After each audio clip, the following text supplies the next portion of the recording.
No existen amistades permanentes, solo intereses permanentes. La relación entre Rusia y Turquía fue precisamente eso. Durante aproximadamente 10 años, ambos países avanzaron juntos en todos los ámbitos, desde Siria hasta el Mar Negro, desde la energía hasta la industria de defensa. Pero ese acuerdo se está desmoronando. Turquía ya no busca el equilibrio entre Moscú y la OTAN, sino que se está inclinando hacia Ucrania, y en las regiones donde Putin ejercía una influencia significativa, Ankara está imponiendo las nuevas reglas. No se trata solo de un reposicionamiento diplomático, sino de una transformación estratégica que sacude hasta sus cimientos equilibrios establecidos hace décadas. Y el mayor costo de esta transformación recae sobre Rusia. El análisis del New York Times del 7 de junio describe esta transformación como el fin de una alianza inesperada. Pero sin comprender la profundidad de esa alianza, no se puede entender el peso de su disolución. La guerra civil siria había enfrentado a ambos países y las relaciones habían llegado a un punto crítico. Tras lo sucedido, Rusia impuso sanciones a Turquía, se paralizó el turismo y se intensificaron las tensiones militares. Esta crisis parecía una nueva versión de la centenaria rivalidad otomano-rusa, pero justo después de esta crisis, ambos líderes demostraron un pragmatismo sorprendente. La normalización comenzó en 2016 y en pocos años la relación alcanzó su punto más sólido de la historia. La compra del sistema de defensa aérea S-400 abrió una seria fisura en la alianza occidental. Turquía fue excluida del programa US F-35, lo que el Kremlin consideró una ventaja estratégica. El gasoducto Turk Stream se convirtió en el último gran corredor para la venta de energía rusa a Europa. La central nuclear de Akuyu generó bonos por valor de miles de millones de dólares. En Siria, el proceso de Astana reunió a ambos países en la misma mesa de negociaciones. Según el New York Times, ambos países toleraban y fortalecían la presencia regional del otro, un acuerdo que beneficiaba a ambas partes. Sin embargo, el equilibrio de poder en esta alianza nunca fue equitativo. En sus primeros años, Erdogan era el socio menor. La guerra de Ucrania invirtió este equilibrio. Mientras que las sanciones occidentales aislaron a Rusia, Turquía no se sumó a ellas, y de repente se convirtió en la puerta de entrada económica más importante de Moscú a Occidente. El capital, el comercio y los flujos energéticos rusos comenzaron a circular a través de Turquía. El poder de negociación de Ankara se multiplicó, y Putin ahora necesitaba a Erdogan. El socio menor se había convertido en el socio mayoritario. La verdadera ruptura de la alianza se produjo a finales de 2024. El régimen de Assad se derrumbó y Rusia no pudo proteger a su aliado. La guerra de Ucrania había agotado los recursos militares de Moscú. Ya no quedaban fuerzas disponibles para Siria. Turquía no tardó en llenar este vacío. Brindó apoyo diplomático al nuevo gobierno de Damasco y amplió su esfera de influencia en el norte de Siria. Ankara fue un paso más allá, una medida que inquietó profundamente al Kremlin. El 5 de abril de 2026, tras reunirse con Erdogan en Estambul, Zelensky voló a Damasco en un avión oficial de la presidencia turca. El ministro de Asuntos Exteriores turco, Hakan Fidan, también viajaba en el mismo avión. La visita se realizó bajo la organización y el aval de Turquía. Zelensky se convirtió en uno de los primeros líderes estatales importantes en reconocer y establecer relaciones con la administración de Ahmad al-Sharaa, formada tras la caída de Assad.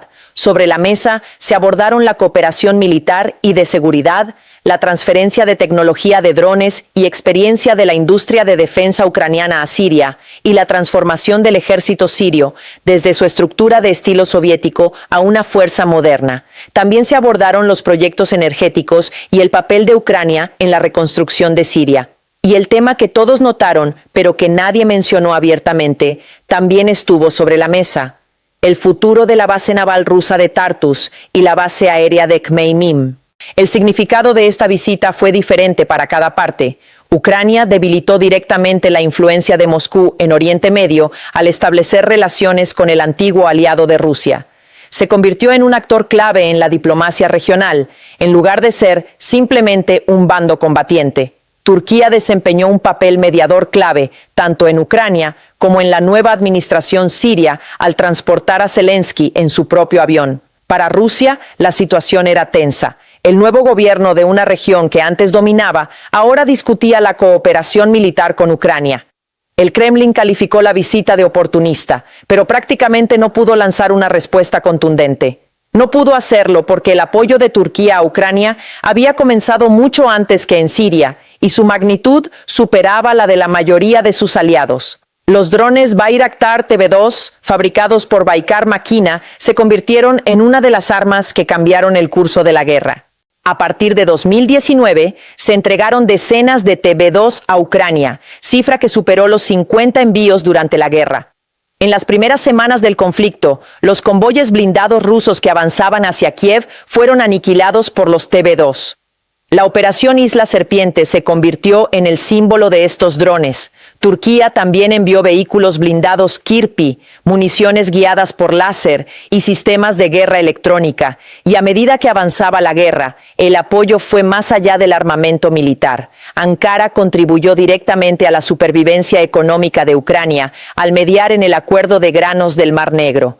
Pero quizás la medida más drástica de Turquía no fue ni armamento ni diplomacia, sino una decisión legal. Al comienzo de la guerra, Ankara aplicó la Convención de Montreux y restringió el tránsito de buques de guerra rusos por el estrecho. Esta decisión, por sí sola, cambió el destino de la flota del Mar Negro. Los barcos en el Mediterráneo no podían cruzar al Mar Negro para recibir refuerzos. Los barcos dañados en el Mar Negro no podían salir a repararse. La flota quedó sola en sus propias aguas y expuesta a los ataques de drones ucranianos. Perdió más de un tercio de su fuerza. Turquía, por un lado, suministraba armas mientras, por otro, impedía que Rusia recibiera refuerzos navales. Y la estrategia a largo plazo fue mucho más allá de todo esto. Baykar inició en 2024 la construcción de una planta de producción en territorio ucraniano con una capacidad anual de 120 drones. No se trata de ayuda de emergencia en tiempos de guerra, sino de la infraestructura de una alianza estratégica a largo plazo que seguirá funcionando incluso después del fin del conflicto. Cuando Zelensky se reunió con Erdogan en Estambul el 4 de abril de 2026, la seguridad marítima en el Mar Negro y los proyectos conjuntos de infraestructura energética estaban sobre la mesa. La alianza trascendía la defensa para abarcar una arquitectura económica conjunta. La ironía estratégica es innegable. El país que fabrica los drones que contribuyeron a la destrucción de la flota rusa en el Mar Negro, ahora también gestiona la infraestructura de seguridad del mismo mar donde se refugió dicha flota. Esta infraestructura de seguridad se materializa justo a la salida del Bósforo. Ankara estableció un comando marítimo en el distrito de Beykoz, en Estambul. Su ubicación en sí misma constituye un mensaje estratégico. La salida del Bósforo, el umbral mismo de la entrada al Mar Negro. El comando entró en funcionamiento discretamente en agosto de 2025 con un personal central compuesto íntegramente por soldados turcos. Durante la visita de Zelensky a Estambul en abril de 2026, el tema alcanzó mayor difusión y adquirió dimensión internacional. El ámbito de actuación del comando es amplio, desde la seguridad de la navegación hasta la eliminación de minas, desde oleoductos hasta cables submarinos, desde líneas de transmisión de energía hasta rutas marítimas comerciales. Todas las vías estratégicas del Mar Negro se encuentran bajo la responsabilidad de esta estructura. 33 países declararon su participación en la coalición de voluntarios de Ucrania y 14 anunciaron su intención de desplegar tropas directamente. Las plataformas navales provendrán exclusivamente de estados costeros, Turquía, Rumania y Bulgaria, una estructura acorde con el espíritu de la Convención de Montreux. Mientras se establecía un cuartel general operativo en París bajo el liderazgo francés y británico, el mando de la parte naval se asignó directamente a Ankara. Tampoco se puede pasar por alto el apoyo de la OTAN a esta estructura. Los comandantes de las fuerzas multinacionales, el general de división francés Fag y el general de división británico Bell, visitaron personalmente las instalaciones de Beykoz. Turquía subraya que la estructura no es un cuartel general de la OTAN. Técnicamente correcto. Pero el hecho de que 2 de los miembros clave de la OTAN hayan ordenado a sus altos mandos militares que inspeccionen este comando transmite un mensaje diferente. En el Mar Negro ya no se trata de países que actúan por separado contra Rusia, sino de un mecanismo coordinado. Y Turquía no es la única en esta estructura. Rumania se ha convertido en la base avanzada más importante de la OTAN en la costa occidental del Mar Negro. El puerto de Constanza y la base Mihail Kogulnichenu conforman la columna vertebral del flanco sur, y el escudo antimisiles de Devaselu ofrece protección contra las amenazas de misiles regionales de Rusia. Bulgaria se suma a las patrullas navales. Los tres estados costeros en conjunto reducen cada mes un poco más el margen de maniobra de Rusia en la parte occidental del Mar Negro. La embajada rusa inicialmente evitó criticar directamente a Turquía y valoró la postura equilibrada de Ankara en la implementación de Montreux. Pero esta cortesía diplomática no oculta la inquietud estratégica de Moscú. En el Mar Negro, las aguas que ha considerado su mar interior desde la época zarista, aguas que debe controlar para acceder a mares cálidos y abrirse al Mediterráneo, se está configurando una presencia militar multinacional. Y el país que gestiona esta presencia fue en su día el socio regional más cercano de Putin. Perder a un socio duele, pero la pérdida de Rusia no se limita a uno solo. La transformación de Turquía está sacudiendo toda la estructura regional de Moscú. Más de 50 años de influencia construida en Siria se han derrumbado. La base naval de Tartus era la única presencia militar permanente de Rusia en el Mediterráneo, una base que se mantuvo desde la Guerra Fría y que constituía la columna vertebral de la proyección de poder global. La base aérea de Khmeimim era el centro de la proyección del poder aéreo ruso en Oriente Medio. Ambas están ahora a merced del nuevo gobierno de Damasco, que está negociando cooperación militar no con Rusia, sino con Ucrania. Rusia proporcionó una ruta logística a estas bases a través del Mar Negro. Ahora se enfrenta a una doble presión debido a las restricciones impuestas por Montreux y a la presencia multinacional en la salida del Bósforo.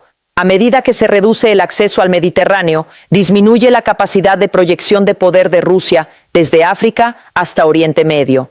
El poderío energético también ha comenzado a perder eficacia. El gasoducto Turk Stream es el último gran corredor para la venta de gas ruso a Europa. Sin embargo, el fortalecimiento de la estructura de seguridad de Turquía en el Mar Negro también incrementa indirectamente su control sobre esta ruta.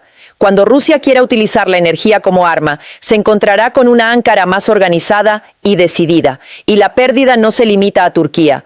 Tras la visita a Siria, Ucrania también está estrechando lazos de defensa con los países del Golfo, ofreciendo su experiencia en guerra con drones y defensa aérea a Qatar, Arabia Saudita y los Emiratos Árabes Unidos, y fortaleciendo sus relaciones en una región que alguna vez fue esfera de influencia de Moscú. En palabras del New York Times, la ayuda de Erdogan para abrir las puertas a Ucrania demuestra claramente que la capacidad de Putin para proyectar poder global está disminuyendo. Rusia perdió margen de maniobra en el Mar Negro, perdió medio siglo de influencia en Siria, su poderío energético se debilitó y perdió la orientación estratégica de su socio regional más importante. Cada pérdida agrava la anterior. Cuando Siria se perdió, el acceso al Mediterráneo se redujo. Cuando el acceso al Mediterráneo se redujo, la importancia del Mar Negro aumentó. Cuando se perdió el control del Mar Negro, toda la estrategia del sur se derrumbó. Las fichas de dominó se retroalimentan entre sí, y este efecto dominó repercute directamente en la guerra en curso. El vacío que dejó Turquía no es un vacío que se pueda llenar. En el plano militar, la decisión de Turquía en Montreux se convirtió en uno de los factores determinantes del desenlace de la guerra. El cierre del estrecho aisló a la flota del Mar Negro, pero su impacto fue mucho más amplio. Al inicio del conflicto, Rusia planeaba bloquear las costas de Ucrania a través del Mar Negro y crear una amenaza de desembarco anfibio. Montreux hizo imposible este plan. Al no poder recibir refuerzos, la flota se replegó a la defensiva. Mientras se replegaba, los drones navales ucranianos tomaron la iniciativa y el Mar Negro pasó de ser una zona donde Rusia proyectaba su poder a una zona donde Ucrania estableció su control. Turquía cambió por completo el curso de la guerra naval con una sola decisión legal y no parece dispuesta a revertirla. En el ámbito económico, Turquía fue la principal vía de acceso para que Rusia eludiera las sanciones. El capital ruso, las importaciones paralelas y el comercio de energía fluían a través de Ankara. Esta vía de comunicación no se ha cerrado del todo, pero se está estrechando, y al observar los socios que le quedan a Rusia, queda claro lo difícil que es reemplazar a Turquía. China es el principal socio económico, pero Pekín está haciendo sus propios cálculos. Los bancos chinos han comenzado a limitar las transacciones con Rusia para evitar el riesgo de sanciones secundarias y mantienen una postura distante respecto a la transferencia de tecnología estratégica. India compra petróleo ruso con descuento, pero restringe la cooperación en tecnología militar y dificulta las importaciones paralelas bajo la presión occidental. Corea del Norte suministra municiones, pero existen graves problemas de calidad y el costo político es elevado. Irán se enfrenta a su propia guerra. Las repúblicas de Asia Central, especialmente Kazajistán, se están distanciando de Rusia y reduciendo las vías para eludir las sanciones. Ninguna puede ofrecer la ventaja que proporciona Turquía: pertenencia a la OTAN, acceso a la Unión Aduanera Europea, control de los estrechos y posición geográfica estratégica.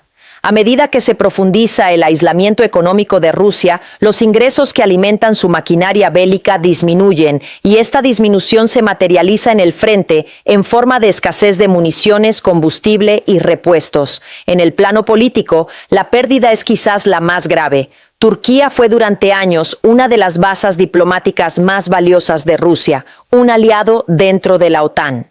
El argumento de que ni siquiera la OTAN es monolítica y que Turquía colabora con Estados Unidos fue la base de la narrativa de legitimidad internacional del Kremlin.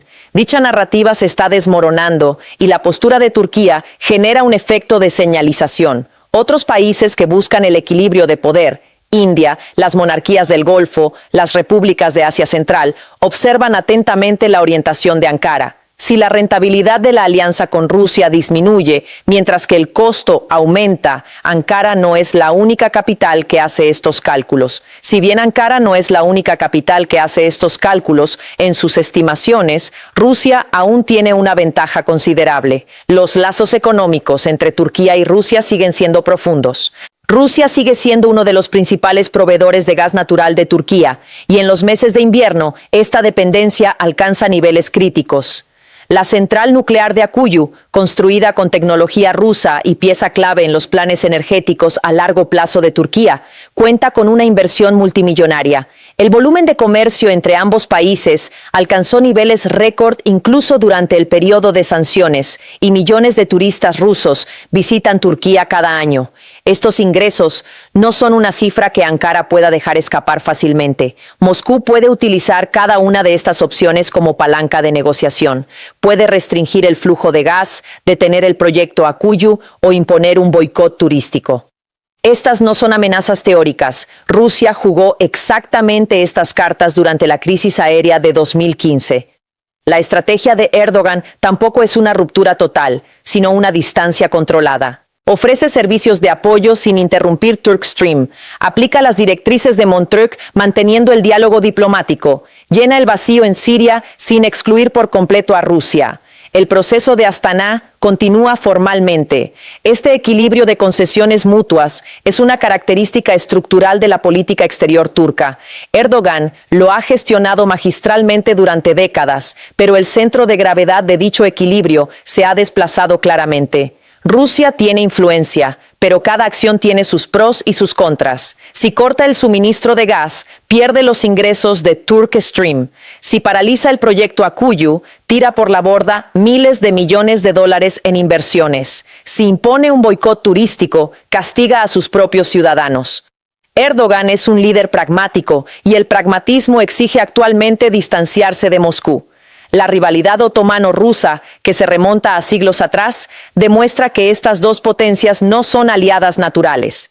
La alianza de la última década fue la excepción a la regla. Esta divergencia supone un retorno a la regla, y la capital que observa este retorno con mayor atención es Washington. La OTAN llevaba años lidiando con el problema de Turquía. La crisis de los S-400 había generado una grave crisis de confianza en la alianza. Estados Unidos excluyó a Turquía del programa F-35. El Congreso debatió sanciones y el acercamiento de Ankara a Rusia creó una vulnerabilidad estructural en el flanco sur de la OTAN. El hecho de que Turquía sea ahora el país que suministra drones a Ucrania aplica la estrategia de Montreux contra Rusia, gestiona el mando naval multinacional en el Mar Negro y llena el vacío de poder de Rusia en Siria, representa una inesperada ventaja estratégica para la OTAN. El miembro más problemático de la alianza se está convirtiendo en uno de los más valiosos, y esta transformación amenaza toda la estrategia rusa hacia el sur, desde el Mar Negro hasta el Mediterráneo. No existen amistades permanentes, solo intereses permanentes. Hace 10 años, los intereses de Erdogan exigían acercarse a Moscú. Hoy, ese mismo pragmatismo exige alejarse de Moscú. Lo que ha cambiado no es Erdogan. Lo que cambió la situación fue el debilitamiento de Rusia. Y Turquía no será la única que se distancie de una Rusia debilitada. Seguiremos de cerca estos acontecimientos. Suscríbete a QSM. Gracias por vernos.